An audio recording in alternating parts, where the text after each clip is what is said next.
Good morning, citizens of YouTube. In this video, I'm going to talk about Disney.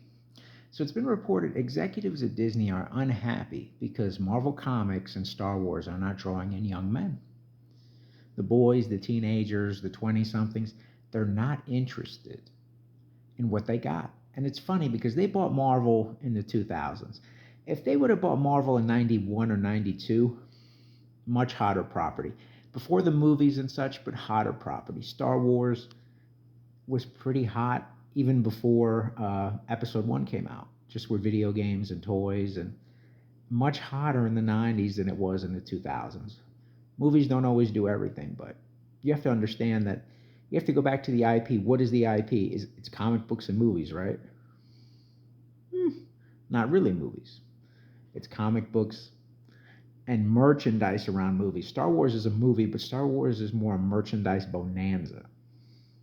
But anyway, I'm not surprised that young men are tuning out of Marvel Comics and Star Wars. Modern day is crap. Like I said, if they would have bought it in 91, a lot more interest. It was at the height.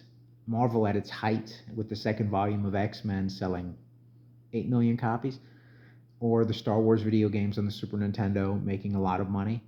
Those are heights. You don't buy something at a low, you buy it at a height. Yeah, movies, but no. I'm not surprised young men are not interested.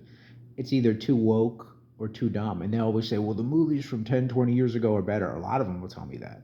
Because they're not as this and they don't shoehorn that. And I'm like, well, they're young in saying that. Can you imagine what somebody my age says about it? So what do you think? Did Marvel really butcher the business? Did Star Wars really damage its own brand? And is Disney really responsible for everything, or are they just lazy? You tell me.